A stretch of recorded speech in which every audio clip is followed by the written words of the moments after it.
Assalamu alaikum. You're watching Views News and our special transmission on the Pakistan Day and also the 48th OIC Moot that was being held in Islamabad yesterday on 22nd as well as today on the 23rd of March. Again, as we have been talking about it, unity, justice and development is the theme.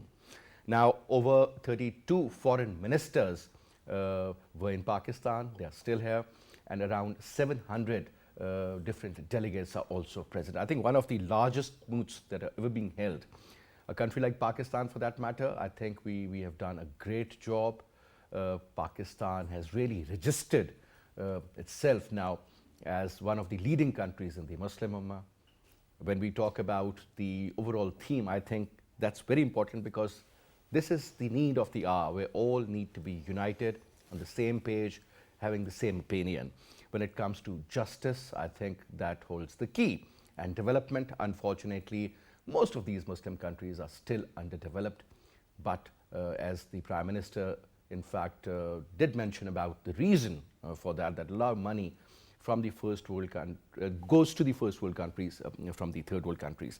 Now, since today we are also marking the 23rd of March, that's a very important day. It's the 82nd year now as far as the Pakistan Day is concerned. The resolution of Pakistan was presented in 1940 and the 75th year as far as the independence is concerned. So perhaps we are having the Diamond Jubilee of Pakistan, inshallah, on the 14th of August. Now, perhaps the overall importance of this moot, what we have concluded, what sort of info that we have gathered about it, what sort of a role Pakistan has played in order to bring these countries together, as I earlier mentioned, on one platform, on one page, and what sort of a course of action that needs to be adopted as far as future is concerned. So to talk about that, let me quickly introduce you to our panelists. We have with us in our studio now Saqib Saab, former ambassador, senior diplomat, sir. Thank you very much for your time. Thank you. And we have with us on Skype, Lieutenant General retired Raza Muhammad Khan Saab, former president of National Defence University. General Saab, pleasure to have you on the show, sir. Thank you very much. And we also have with us Mr. Harle Schlanger. He is a political analyst based in Europe. Thank you very much, Mr. Harle, for your time as well, sir. Pleasure to have you on the show. But let me start off from you, Nadam Saqib Saab. First of all, sir, quick comment regarding this 48th session of the OIC. I think Pakistan has done a brilliant job, sir. 3 months ago, most of these individuals were also in Pakistan. That was perhaps the extraordinary session on Afghanistan. And right after that, sir, now a big day for us, isn't it? I think one of the three strong messages that have gone out of Pakistan from Islamabad is that all those enemies and detractors who wanted to isolate Pakistan from the outer world, they have been disappointed because, as you have just said, that within a span of 3 months, if you are hosting a moot like OIC twice, and that too in a very peaceful manner, and all the logistics, etc., plus the substantive part. The second message to me, I think, which has gone very clearly to the outside world and the Muslim Ummah in particular is that there are certain issues facing the Muslim Ummah right now, and it was time that we actually started taking some practical measures to address these. And top of the list is, of course, Islamophobia, because there are two aspects here that we are addressing. One is the challenges faced by the OIC, as such, the Muslim Ummah. Second is the challenges faced by Pakistan itself, who is going to be the chair of OIC for the next year. There are two, I think, main challenges as far as the entire Ummah is concerned we are facing, we have been facing, and there are some good news on those two accounts. One is the Islamophobia, because we don't want to be bracketed as a Muslim country or an Islamic country, and then the associated, related, all those monstrous ideas which are attached somehow, unfortunately, with any Muslim country. So the United Nations, taking cognizance of this fact due to efforts of the, all the OIC members led by Pakistan, and then 15th of March is going to be, recognized as the day against the Islamophobia. Yep. And reiteration of this fact that we need to take certain practical measures and actually strategize, because if you say that, okay, the world has recognized that this is, not on, this is not fair with the Muslim countries and the Islamic Ummah, that they have been bracketed like this, and there is actually a threat to Islam. There is actually, there are actual, steps that non-Islamic countries or factors or these stakeholders take. The important thing is that how to strategize this, watershed moment in a way that, let's say, if Islamophobia is a problem, is an enemy, is a monster, how to strategize, particularly at the forum of OIC, particularly for all those countries, which are Muslims, in a way that the people of these countries to begin with, Pakistan, Saudi Arabia, UAE, till Gabon, Djibouti, etc. You talk about 1.9 billion people. Yes. So these people, I'm not talking about the governments because they are, aware of this. I'm not talking about the think tanks even. I'm talking about the people.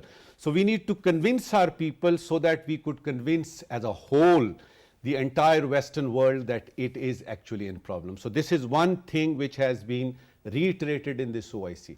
Second thing is the terrorism and extremism, and there was a unanimity in it that it is, a threat to not only the Muslim world but also the entire universe as such. So the third and fourth point relates to particularly Pakistan. For instance, if you go back, let's say a couple of years ago, there were certain commentators and anchors in Pakistan who said that, look, OIC has been held, I'm talking about the December Moot, and nobody talked about Kashmir. For God's sake, that was held only, there was only one agenda. Afghanistan, yeah? One agenda, and humanitarian crisis in Afghanistan. Now this time, you will see when this document comes out, the resolution which has been And that adopted, is going to be announced around evening, sir? Around the evening, but by tomorrow morning, of course, there will be more than 100 resolutions that they are going to adopt. Most of them, they have already been adopted.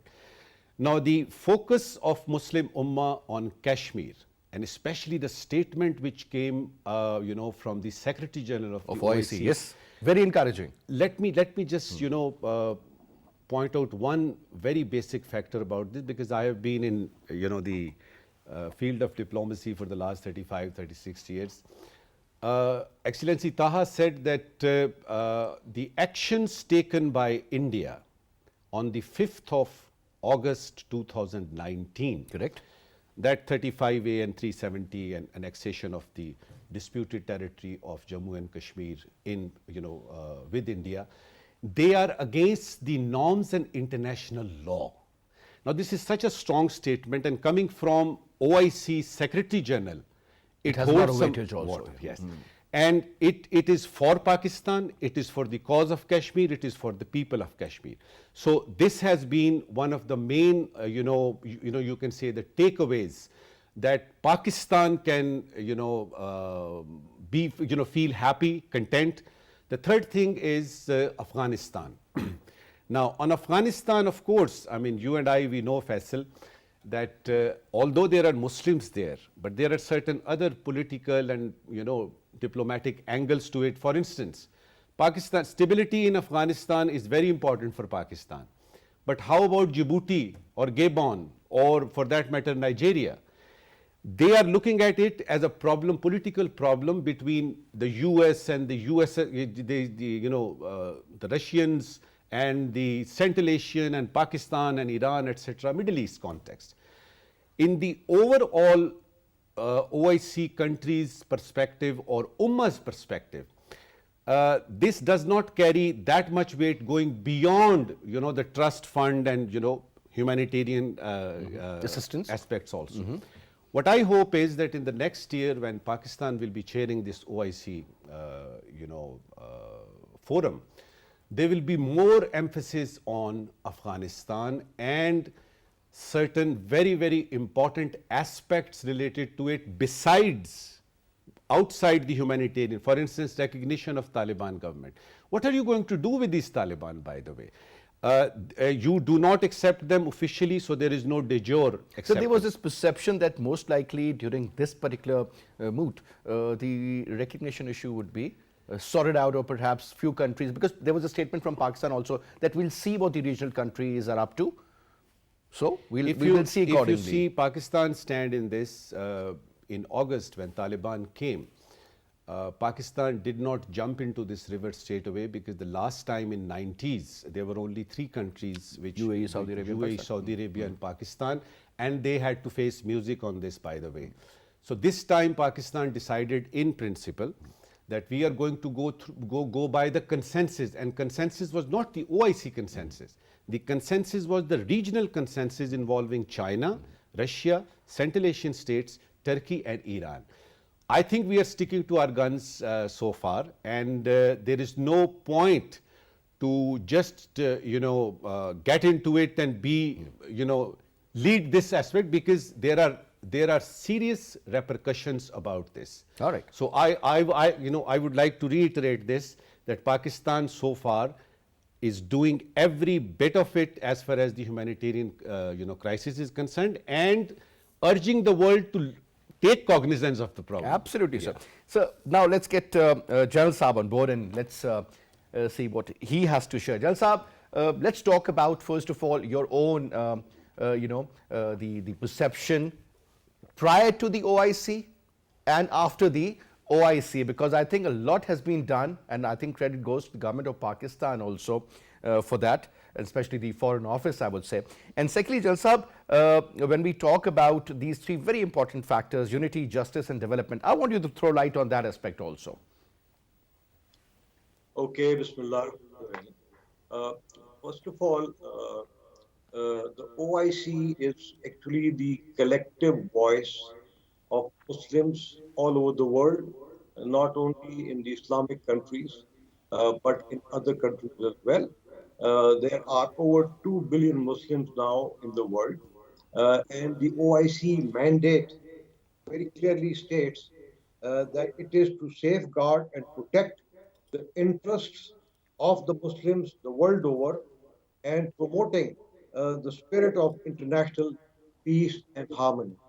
So obviously, in addition to that, the OIC is the second largest intergovernmental organization after the United Nations. It holds combined uh, GDP of over $23 trillion, and it holds oil and gas. 75% of the world reserves oil and gas, and therefore I think the voice of the OIC is very important, particularly in the diplomatic, in the political arenas, and also in the economic field, which we hope it is going to apply. Having said that, I would totally agree with you and the other guests who say that, of course, it's a matter of great honor and privilege for Pakistan to have hosted this meeting, and also the one held in December last year. The presence of representatives from all continents, which includes the Arab League, which includes the African Union, and others, and particularly the Chinese foreign minister, representatives from the UN, and many other organizations present here again on Pakistan Day, and being part of sharing the celebration of that day with the government, the people of Pakistan, is really, I think, very, very satisfying, and I think we need to all appreciate it. So that is one aspect of that. But coming back to the specifics, I think the various subgroups of the OIC have already posted their reports on their websites concerning the major issues that have been discussed in the past concerning Islamophobia, concerning Afghanistan, concerning Kashmir, concerning Palestine, and issues of the African countries. They're all available on the website, and having read them, I think it's a matter of again a great satisfaction that a lot of action is going to come in the future. And let's say taking Islamophobia, it is given, a very in-depth analysis by saying that during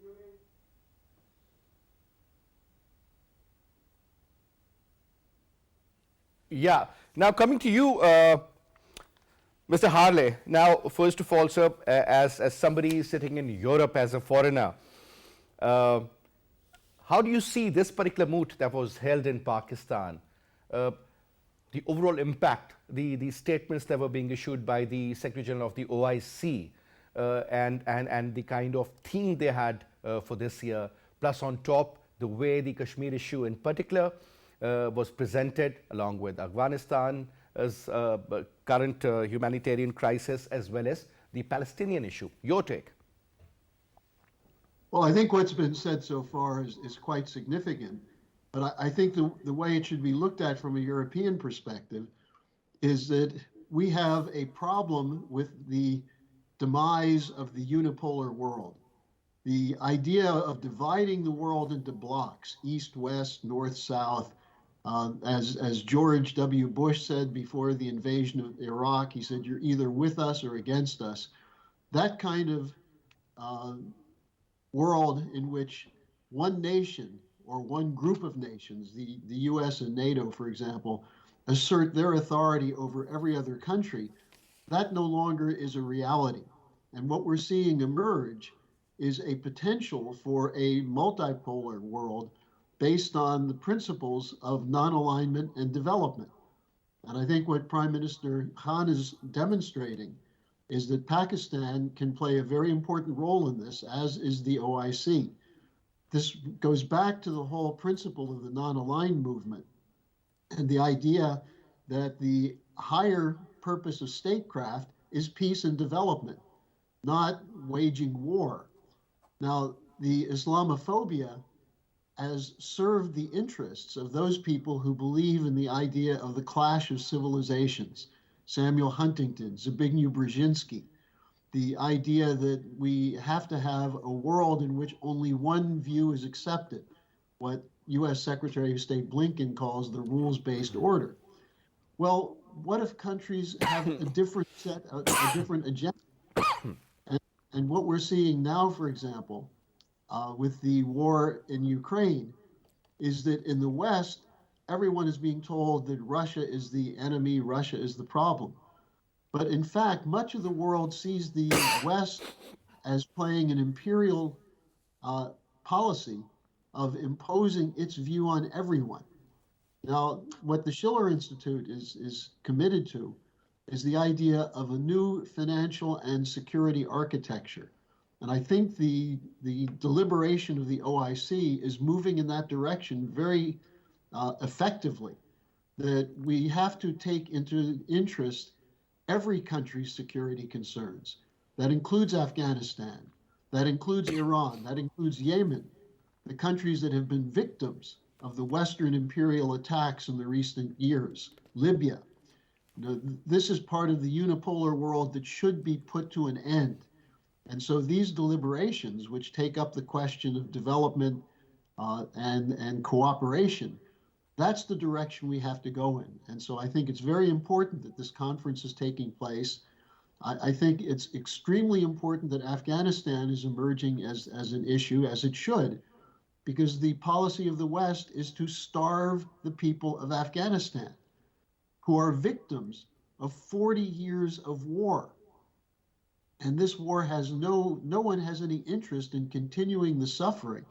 Whether you agree with Taliban or not isn't the point. Children should not be starved by sanctions because of a geopolitical interest of the imperial powers. And so the Schiller Institute is promoting something called Operation Ibn Sina to bring all nations together to develop a world-class health system in Afghanistan, which includes nutrition, food, transportation, and so on. And I think the OIC recognizes the importance of this. And I hope that this is something which can be accepted in the West. And I'll just add one final point to this. I think the Western governments are assuming that the populations of Europe and the United States support this unipolar world. I don't think that's true. I think the populations are suffering as well from the sanctions against Russia. The sanctions against other countries are leading to high energy prices, hyperinflation, food shortages worldwide. And it's time that we put the idea that development is the name of peace forward. And we're holding a conference to do that, excuse me, on April 9th. And if I may ask you another question, I mean, the presence of the Chinese foreign minister, and he was the chief guest also, how do you see that aspect? Well, China is playing an extremely important role, and I think if you step back for a second and ask, why is Russia under attack in Ukraine?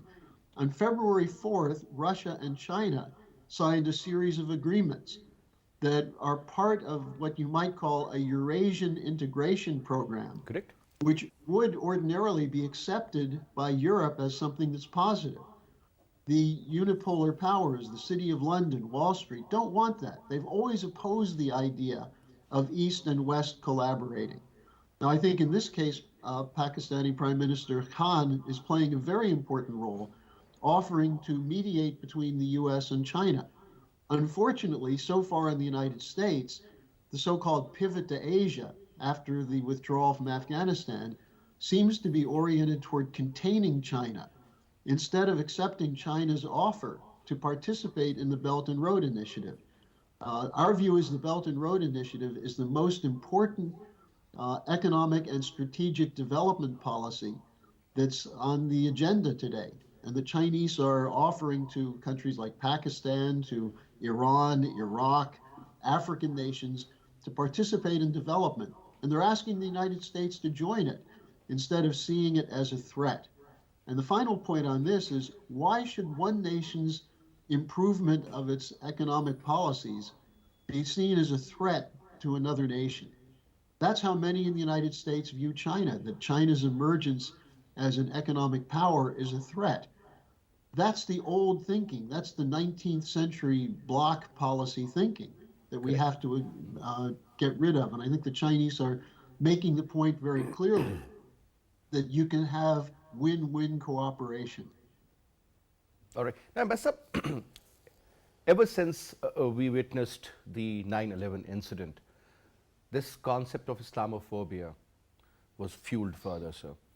And eventually, I mean, if a crime was committed, a basic crime was committed by a Muslim somewhere in the United States or perhaps in Europe, he would be straight away considered as a terrorist, act of terror.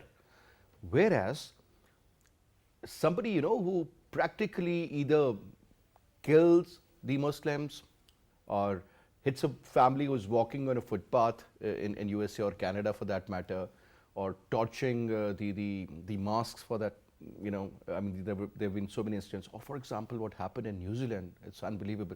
Hate crime. Don't you think, sir, we have been able to come up with a counter narrative? It took long, it took almost 22 years, but at least, as they say in Urdu, der aaye, durust aaye. Of course, you have asked me a question which I have been wondering myself. Before I address this question, let us wonder for a minute. Do we see any Christian world or a forum like OIC in the Christian world or the Jews world? There is none, number one. Number two, that as far as Islamophobia is concerned, it is not a recent phenomena. Of course, you have pointed out very rightly that after 9/11 there has been, some intensity in this aspect, but it started in 13th century, 14th century, 15th century. And as far as Pakistan and Islamophobia is concerned, I remember in 2003 and then again in 2011 in Geneva, we took up this problem, issue. We highlighted this issue with all the details. But of course, it culminated, the recognition of this as an issue has culminated now in this particular month, when the United Nations, at the urging of the OIC and especially, Pakistan, that they have actually acknowledged that there is this problem. You are absolutely right in observing that why there isn't any Christian fundamentalism or Jews fundamentalism, in the world right now. Why fundamentalism, the word fundamentalism or terrorism is associated with, and Prime Minister Imran Khan has very rightly, yesterday in his speech, he made certain very valid, strong points. One of the points was that Islam has got nothing to do with terrorism. Now, this is a very simple statement, but it clarifies many a points. For instance, how come that those people, for instance, who attacked 9/11 attacks, the Twin Towers, of course, we have heard, the United States of America claimed that they were Muslims. But what does it have to do with Islam?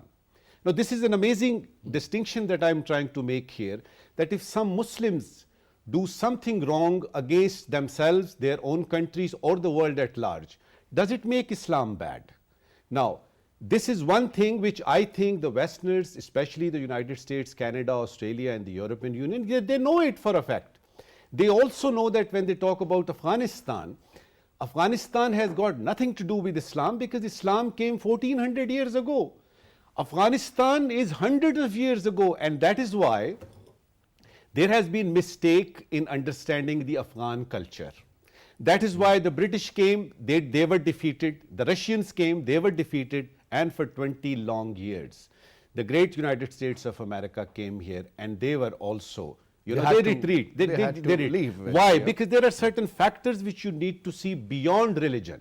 Of course, Afghanistan is a Muslim country, but look at their character, look at their culture, which is the the main driving force. For instance, they have never been able to rule by any outside force. This is a fact. Historical fact, yeah. This is a historical fact. So all these three big powers, the British, the Russians, the Americans, they tried their luck, they failed. Now, what else do you need? What kind of proof do you need that this is a totally no-go area? Now, coming back to that aspect, I think there is this realization which needs to be made, especially in the West, that Islam as a religion is the culmination of all those religions, the Jews, the Christians, and all that. And it is the end product of all those religions. Correct. So how can you say that religion? To me, Islamophobia itself, if it was up to me a few years ago or a few centuries ago, I would have called it Muslim phobia. I would have called it Muslim phobia, the fear of Muslims. It is not a fear of Islam. Why? Because Islam, it's a book. The personality of Muhammad Mustafa sallallahu alaihi wasallam and this book, Al-Quran. Now, if a Muslim is not following the principles of Islam and he go astray, does it mean that Islam is bad? So I think there is some logical... It is an individual's act. It is an individual act, and if a Christian, does this, for instance, if a Jew commits a crime, do they say that, Christianity is bad? No, they don't, they don't. And that is where comes the right kind of play, because it's a new, whole new world. You need to see find correct media operations, use technology, have more television, channels to actually portray, actually depict what Islam actually means. Now, this could be one of the main points that OIC, which is holding its 48th session, Foreign Minister session in Islamabad these days. These are the aspects which are actually need to be strategized, because Islamophobia 15th of March is not enough. Now, once it is done, then you will see there is a parallel, propaganda, you can say, or propagation of ideas which can go along with all those ideas which are they force every idea, every person who is going astray or who is committing any crime, they have to find a link with Islam or Muslim, wrongly with Islam and rightly with any Muslim. So much so that if there is a crime committed in the West and the person was, that boy or that person's grandfather happened to travel through Pakistan in 1855 in this area. So they will say, no, no, no, look, his grandfather passed through Lahore about 100 years ago. That is why it is Muslim, he is Muslim, and that is why Islam is bad. Now, this is total, negation of logic. And now, this perception is not going to go away in a year's time or something. The process needs to have a constant, consistent effort over a long period. That is why, Faisal, I said that the process has begun. And it was important that the process should begin. And now we, all of us, you and I, all of us, in all Muslim countries and all those expat Pakistanis and all those expat Muslims, it is imperative that they take cognizance of this fact that we have to defend our religion in this way, that if a Muslim does something wrong, for God's sake, this does not necessarily mean that Islam is bad. I think that's a very important and valid point that you've raised. Now, Jain Sahab, coming to you, obviously, about let's say 25 years ago, or perhaps a little more than that, nobody had ever heard of ISIS or Daesh or Boko Haram or Al Qaeda or TTP in general. They existed. Perhaps there were a few individuals supporting that kind of an ideology. But later on, we got to know that they were all over Iraq, they were in Syria, they were killing Muslims, by the way, sir. Nobody ever thought of invading Israel. Then we got to know that these people now, they have come in Afghanistan attacking the Pakistani forces, even the civilian targets. Sir, do you think such organizations, because they were created, then they were funded, then they were assigned certain tasks and everything, they were the reason, in fact, that is why the religion, the peaceful religion of Islam was blamed, sir. And that narrative of the West was, in fact, promoted all over the world. This anti-Islam movement started. Muslims were considered as terrorists, and that concept, my name is Khan, but I'm not a terrorist, that emerged as well. Jain Sahab. Okay, so, this, in the present report, in the OIC's agenda on Islamophobia, it is very clearly stated that Europe is number one in Islamophobia, and within Europe, it is actually named those countries. Can you hear me? Can you hear me? Sir, I can hear you. Please go on. All right. So Yes. Europe has been named as the number one continent in Islamophobia, followed by North America. It is also made of Islamophobia in India, some Islamophobia in Myanmar because of their issues with the Rohingyas, and also Sri Lanka. And various measures have been indicated. And what I would like to add to that is that, unless practical sort of collective actions are taken by Muslims, Islamophobia can be probably, contained, but it cannot be finished. When I talk of practical actions, it is in all the three domains, which is political pressures, diplomatic pressures, economic pressures, social pressures on in all those countries where Islamophobia is visible and dominant. Unfortunately, that is not happening. Look at what is happening to the Indian Muslims, particularly the Kashmiri Muslims. And I think both the foreign minister as well as the Prime Minister of Pakistan made a mention of that.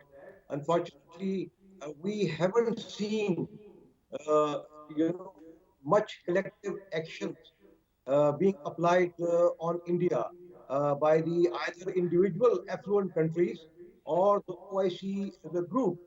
Uh, the OIC's contact group on Kashmir has been continuously supporting Pakistan's stand on Kashmir, but I think there needs to be it needs to be backed up by some practical and physical measures.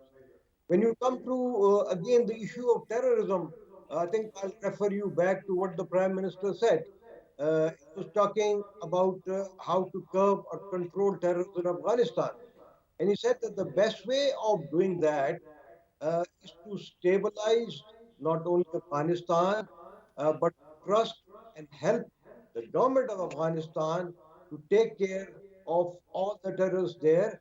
And he correctly said that no foreign power or no drones or military weapons can end terrorism in Afghanistan.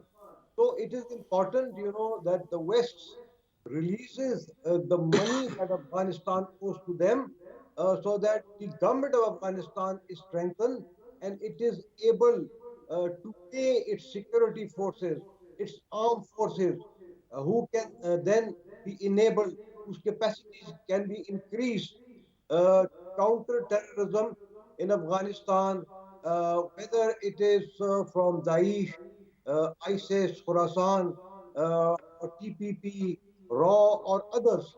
So hopefully, the Islamic Development Bank. I heard the president talking about, that trust being proposed.